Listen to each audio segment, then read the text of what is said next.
Lebanon का Hezbollah Gaza युद्ध के बीच इजराइल को ऐसे ऐसे झटके दे रहा है जिसकी वजह से उत्तरी बॉर्डर पर इजरायली फौज की कमर टूटती जा रही है।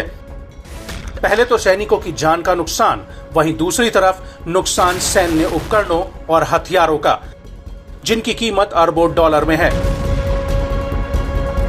इजरायली सेना को हिजबुल्लाह के साथ अघोषित जंग लड़ना सबसे ज्यादा महंगा पड़ रहा है। और तो और हिजबुल्लाह अब इजराइल के कई संवेदनशील सैन्य ठिकानों की जानकारी तक ले चुका है, जिसकी वजह से इजराइल के भीतर सैन्य ठिकानों, हथियार कारखानों और फैक्ट्रियों जैसे अहम टारगेट अब हिजबुल्लाह के निशाने पर हैं। और अब इसी कड़ी में हिजबुल्लाह ने 11 अगस्त 2024 को इजराइल पर सिलसिलेवार तरीके से कई बड़े हमले किए हैं। हिजबुल्लाह का कहना है कि उसने आईडीएफ के कई ठिकानों पर गोला बारूद बरसाया है। हिजबुल्लाह ने अपने एक बयान में कहा कि उसने सुबह करीब 7:30 पर अल मर्ज मिलिट्री साइट पर गोलीबारी की है।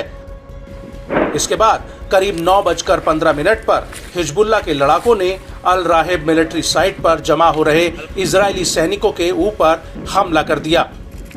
और इसके बाद बिरकत रिशा मिलिट्री साइट पर हिजबुल्लाह ने आईडीएफ के जमावड़े पर सीधे रॉकेट दागे। हिजबुल्लाह का कहना है कि उसने इस हमले के ठीक बाद मितात बैरिक्स पर इजरायली सैनिकों के एक और जमावड़े पर अटैक कर दिया। और इसके तकरीबन 5 मिनट बाद ही हिजबुल्लाह के लड़ाकों ने अल मलीकिया मिलिट्री साइट पर एक बड़ा ड्रोन अटैक किया है। इस हमले में हिजबुल्लाह ने आईडीएफ के जासूसी उपकरणों को उड़ाने का दावा किया। हिजबुल्लाह के मुताबिक उसने कब्जे वाले कफार चौबा हिल्स में आईडीएफ के अल आलम सैन्य अड्डे पर भी कई जासूसी उपकरणों को ध्वस्त कर दिया है। और इसी सैन्य अड्डे पर शाम को करीब 4:22 पर कई रॉकेट भी फायर किए गए।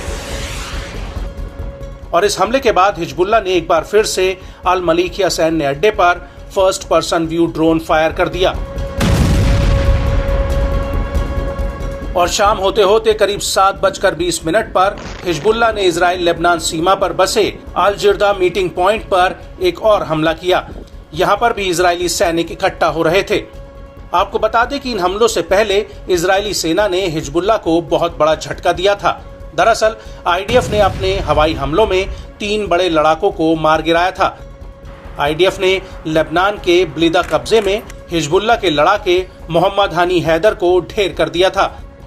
इसके बाद हदाता कस्बे के अली समीर हिजाजी को भी आईडीएफ ने मार गिराया था। और इसके बाद लेबनान के बेतलेफ कस्बे के हुसैन गदबान की भी इजरायली सेना ने हत्या कर दी।